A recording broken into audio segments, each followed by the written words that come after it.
All right, ladies and gentlemen. Now this is criminal. Sorry, courtroom testimony. CRJS 260. Um, now we're going to talk about our final chapter in the book, chapter 13. This is our textbook. Winning court testimony for law enforcement officers. The Law, Art, and Science of Effective Court Communication by Matthew J. Medina. So, let's talk about Chapter 13. Chapter 12 and 13 were kind of combined a little bit. So you'll see it at the end of Chapter 13 is when we do the review for Chapter 12, and kind of they run together in the book, but I lecture them separately. So Chapter 13 is tips for testifying on cross-examination. So first and foremost, the book says maintain eye contact with the attorney asking the question, the judge, and the jury. And as an attorney, depending on what type of jurisdiction you're in as an attorney, there's some jurisdictions, and you watch it on TV, where the attorneys can walk and pace about the court when they ask questions. So we call that using the having free reign of the well of the courtroom. They call that little space, that little open space between the judge's bench and the prosecutor and defense tables, that little open area, that's called the well. And usually the jury is somewhere to either side. So it's usually, in most places, it's like a rectangular area in most courts, depending on the shape of the courtroom. But it's some jurisdictions, attorneys, as they ask questions, are allowed to pace and walk and stand. They don't have to sit. So of course, and then of course you have the jury box, the witness stand. I'm sorry, the witness stand and the jury box at some point. Usually the witness stand and the jury box are right next to each other. So they like to put the witnesses somewhere near where the jury can hear them when they talk. But that's in some jurisdictions. In North Carolina, we are primarily a sitting jurisdiction. I've never been to a county where you can stand and walk around and use the well of the courtroom. So in North Carolina, normally you have your table, your assigned table. This is the prosecution table. This is the defense table, and you're there. And you do all your questioning from there. So the good thing about it is you don't have to do a lot of stuff and commit a lot of stuff to memory as an attorney. When you're asking questions, you have all your documents on the table. So, some people say it doesn't look good if you have a piece of paper in your hand walking about, and asking questions or giving opening and closing statements with the piece of paper in your hand. You do have to stand when you address the court, but you don't have to, they won't allow you to have free reign of the courtroom. So, but in a jurisdiction where you do have free reign of the will of the courtroom, sometimes attorneys strategically place themselves in a place in the courtroom while they're asking questions to the witness, to either make sure that the witness, as they answer the question, are able to get the attention of the jurors. So in other words, let's say if the witness is here and the jurors are here, an attorney might, if this is my witness, if it's direct examination, I might want to strategically place myself somewhere where I'm not in the way of the vision of the jurors, but I'm somewhere where, as I'm asking questions, to look at me is for the witness to answer questions and look at me as the answer. They're also looking in the direction of the jurors, so the jurors see them and they get to see everything. Of course, another strategy, if it's cross examination, where now I want the jurors to hear what the witness is saying, but I don't want the jurors to focus on them. I want to kind of take their attention away. So I may put myself in a place in the well of the courtroom where the witness, in answering questions, because it's natural to answer a question and look at the person that asked you the question. That's just a natural reaction.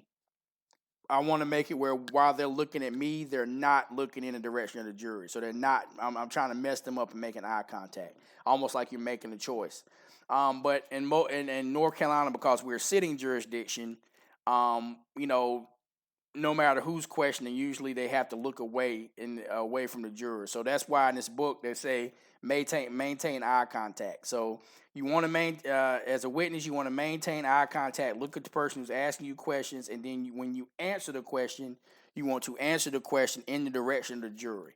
So you want to let the jury know you're engaged with them. So it's not just answering the question to the person to you. I mean, this questioning. You also want to be able to say, yes, I was there that day, and then give your direction right back to the questioner. So that's a tip. So also listen to questions and answer the question that's asked. Don't be in a rush to snap off answers, especially on cross-examination, because you'll give a yes where if you thought about it, you were supposed to give a no, and you've been set up. Remember, we talked earlier about it being a rhythm thing with attorneys asking questions. Especially on cross-examination, if we can get you saying yes the entire time and get you in that rhythm of saying yes, that's why we ask those obvious questions that we all know the answer to and that we all agree on early.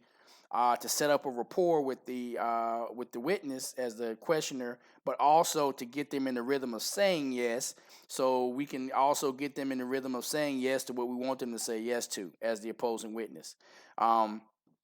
It's important not to you want to control the rhythm, even though the attorney's trying to ask you questions.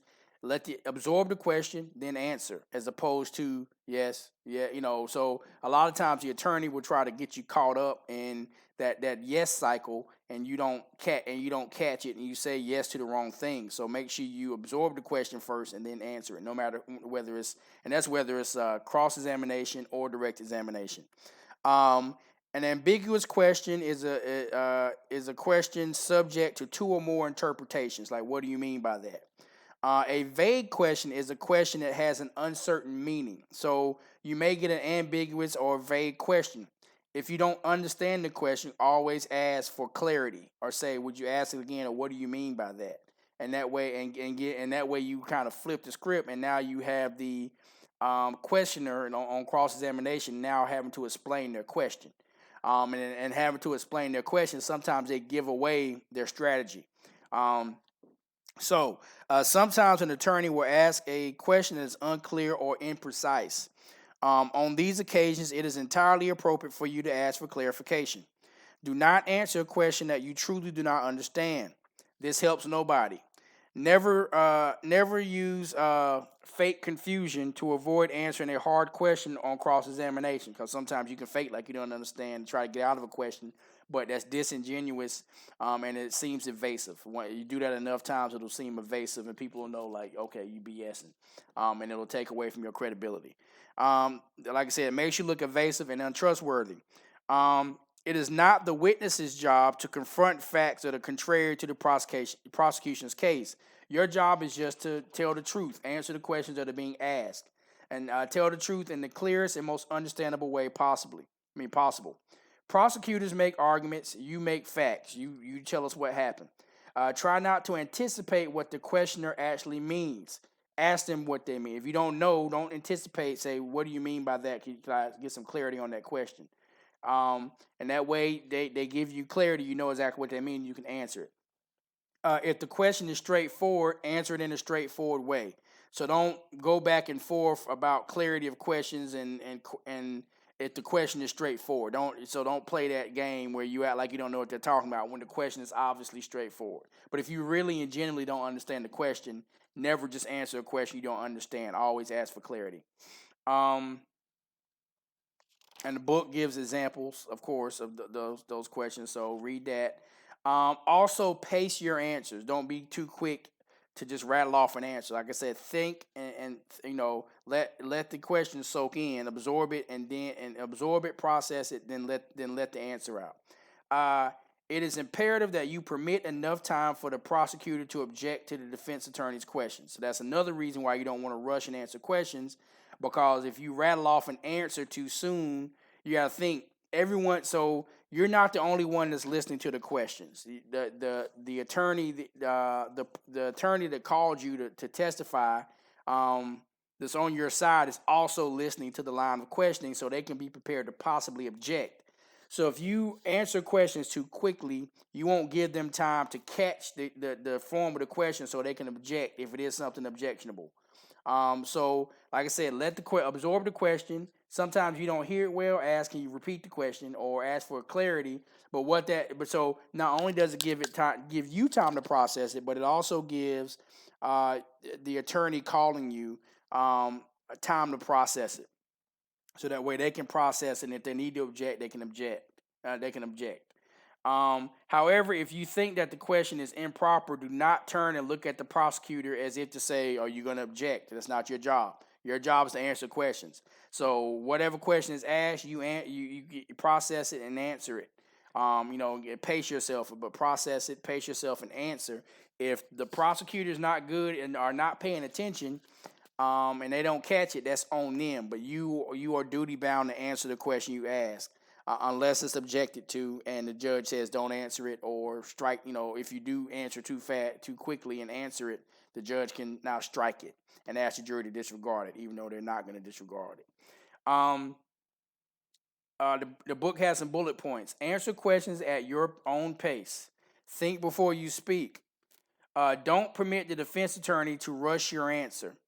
Also, speak at your natural rate. Don't get too choppy and speak too fast if that's not how you speak. And sometimes being nervous makes people speak faster.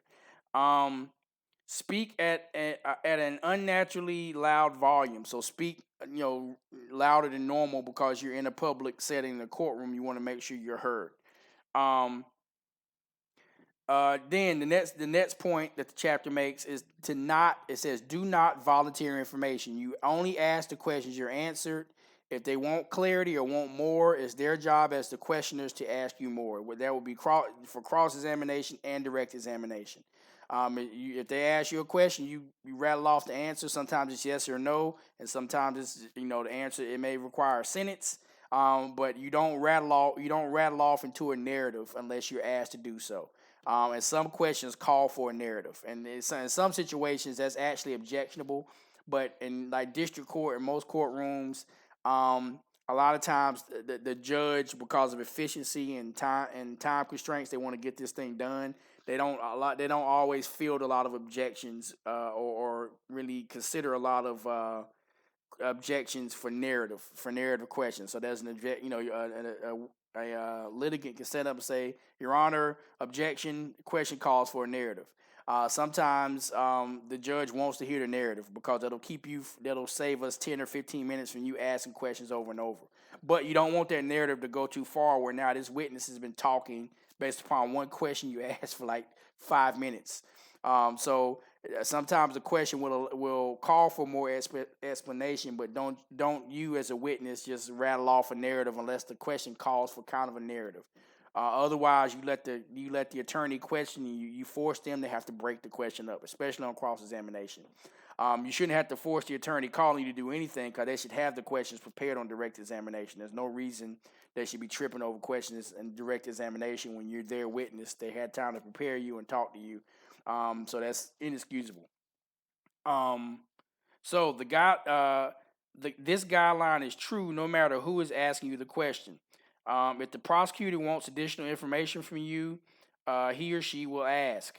Offering volunteered information to the defense may, at best, waste time, thus annoying the jury. At worst, your additional information may be improper, subject to prosecutor sanction or objection, or even causing mistrial, or you may give information, where you're supposed to give information regardless, but if you give information that may hurt the case that wasn't asked for, then you just given something. So only just answer the questions you're asked. And and it's their job to go deeper and probe to get to the answer they're looking for.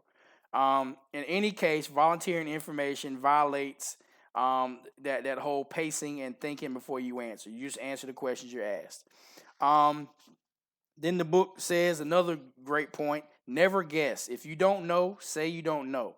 When you start guessing, now you're throwing shots in the dark, and if you guess the wrong way because you don't know the answer and you just wanted to guess, it'll come up and hurt you later because either you're gonna look like you were lying later on, or you're gonna look like you don't know what you're talking about, and both of those things are equally bad. So if you don't know, and I've said this in earlier chapters, if you don't know, just say, hey, I don't know. I'm not sure. I believe it's around this or that, but I can't tell you for certain. And as a matter of fact, you can say, I don't want to guess. At least that'll let the court know that you're truthful about something. You're at least truthful about not knowing everything. So if you do not know, say so. Again, never use like that fake ignorance to avoid answering a hard question or cross-examination because it comes off as evasive. If you don't know, say you don't know. If you do know, don't act like you don't know because the question is a killer question and it's going to hurt the case. It's not your job to strategize. You just answer questions. It's not your case to win and lose. You there to answer the question and tell the truth. Even if the truth hurts, tell it, because you can hurt the case by not telling the truth, even if it hurts. So the truth may not hurt as bad if it will just come out from you as opposed to being pulled out of you. Can now you affect your the case is messed up a little bit. You have some dents in your armor, and you may look like you're evasive or untruthful or just a straight up liar, right? So then that really hurts. That hurts the case more than anything. Also, do not argue. It's not your job to argue. The book says this. Often inexperienced attorneys think that yelling and screaming at a witness is equivalent to effective cross-examination of that witness. It is not. However, there are occasions where a good attorney will attempt to rattle you by raising his or her voice, tricking you, or engaging in any number of techniques calculated to discredit you. If you feel like this is happening to you, your best response is to immediately and subtly do the opposite. If the questioner is yelling at you, gradually lower your voice. So you never want to get out of pocket or get out of character because, like I said, the attorney can be a jerk, right? But you as the witness, you're the one that's giving the story. Your credibility is on the line. The attorney, if he acts a certain way, he or she acts a certain way, the jurors may think he's a jerk, but he's not the one giving testimony. So if he's not, his credibility is not in question. So you have to keep your cool. Let me see. If you feel, If the questioner is yelling at you, gradually lower your voice. You stay calm. If he or she is being rude, be polite. If he is speaking fast in order to confuse you, you speak slower and always stop and control the pace and ask for clarity. If you need him to repeat something, can you slow down? I can't hear you. That'll kind of cut whatever he was trying to do. Because if he was trying to talk fast to get you on the quick one, say, hey, I didn't understand the question. Can you ask it slower? That literally now the court's going to be like, ask it slower if you're not a jerk. So he'll be forced to ask questions slower. So those are just good ways, tactical ways, to make sure you control. You can't control what questions are coming at you, but you can definitely control the pace, and you can control, definitely the pace and how things go. Another great point: do not permit the questioner to bully you. You stick to your guns. If for one, there is because of efficiency and the fact that we don't want redundancy in the system or in the trial process. Once a question is asked and it's been answered, and if it's asked again by the same attorney, we can there's an objection called asked and answered. In other words, this is getting redundant. We're trying to move on. This attorney asking questions is now making us less efficient. And that is an objection. So if an attorney is going to keep asking you the same question because you don't give him the answer and you stick to your guns, then he's going to be in a situation where his question is going to be objected to, and the court's going to essentially sit him down and tell him to move on to another point. So he can't belabor the point. So if your answer is your answer and it's based upon the truth, stick to your truth. Don't be bullied into changing your answer. Do not permit the questioner to bully you into giving a different answer or changing the words of your answer to his or her liking. You provide the testimony, and the questioner asks the questions. If he or she is unsatisfied with your answer to the question, that's too bad. Another point: never deny that you spoke about the case to the prosecutor. You are called there by the prosecutor. You've probably been interviewed several times by the time you get to court. Saying that you've never talked to the prosecutor is a lie. It is a lie. You've already got caught lying, and usually that question comes pretty soon in early in the cross-examination process. Especially if you're going to be in law enforcement, it's it's obvious that you would have been briefed and talked to by the prosecution, and even kind of trial prepped. So that's without a doubt. So to say that you haven't talked to them, like you just came to court and you haven't had a conversation, don't do that, because we all know you're lying, and there goes all your credibility. Also, stop. The last but not least, stop talking immediately when there's an objection. If you're asked a question and you start answering the question, and the attorney says objection, Your Honor, stop talking. At that point, you have to let the attorneys argue. You have to let the judge decide whether he's going to sustain the objection, which says the objection is good, and whoever's questioning you has to move on and change the question, or they're going to overrule the objection, which allows them to ask the question again, and the judge is going to say answer the question. And the judge will tell you to answer the question. But when an objection rings out, you stop talking. In conclusion, relax, be yourself. These are three things: relax, be yourself, tell the truth, and you'll do just fine. But that last one, that tell the truth, is important. Just tell the truth. Don't lie. For one, you're going to change lives, and it's terrible that you will come to court and lie, and now someone is either walking away from a crime because you lied, or from a crime they committed because you lied, or they're going to jail for something they didn't do because you lied. And both of those are equal injustices.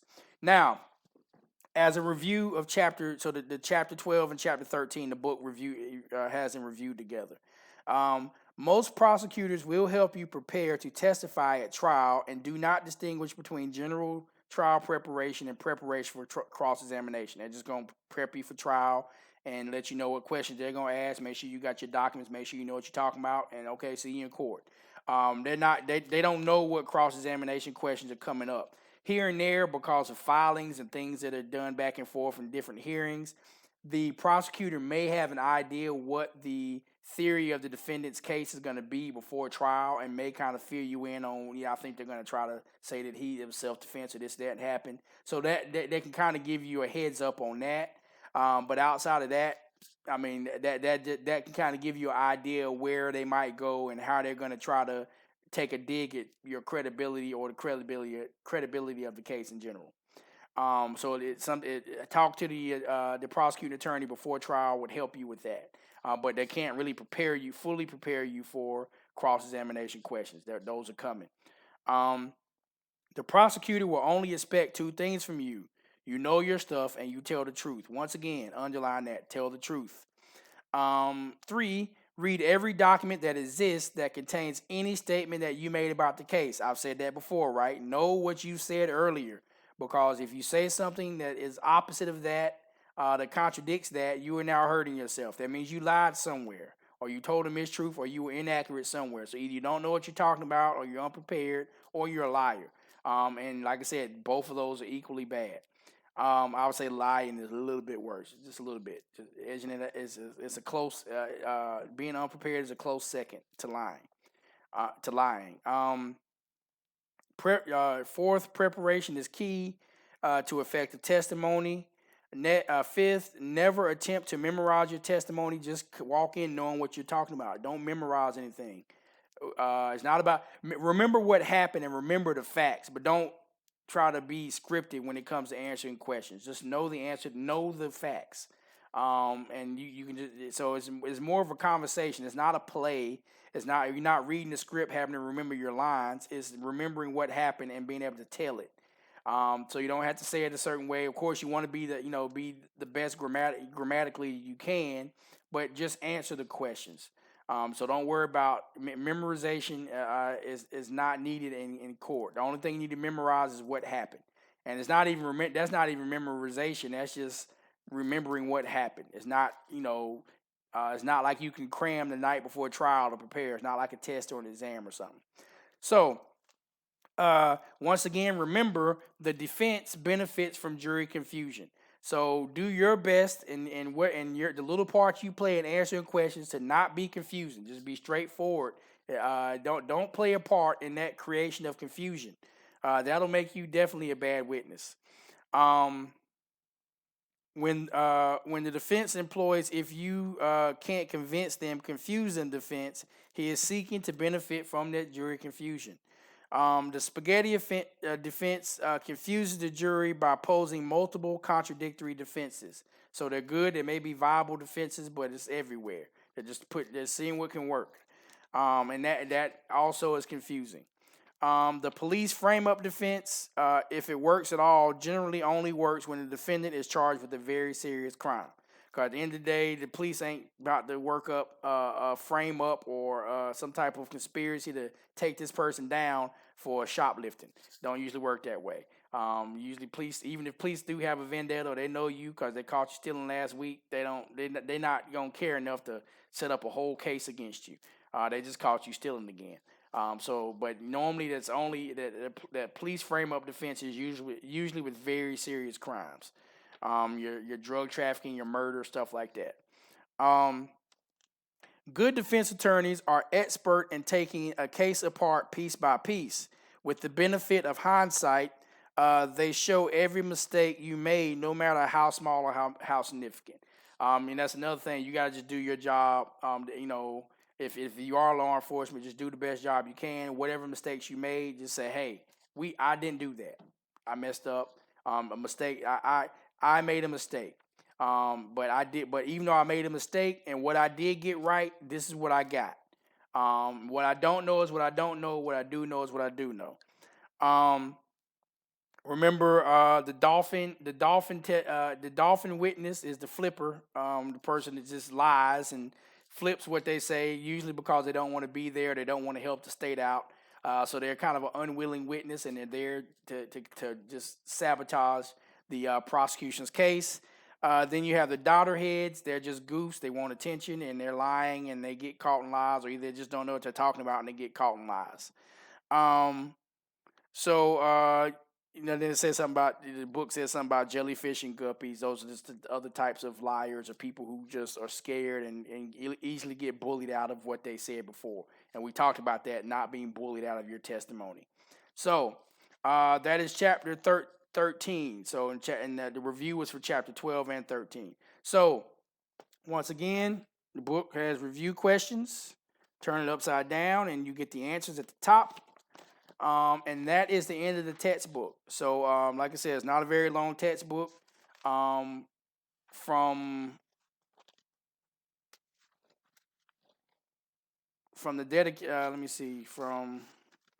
the official page 1 of the substantive reading. Let me see. Yeah, the substantive reading is only 131. Is only 130, where the last page is blank. 129 pages. So this is a straight. You can probably read through the book in one night, but it's not that type of book. It's not like a literary book, a story. It's teaching you, so it's a how-to. So it's more of a book you study.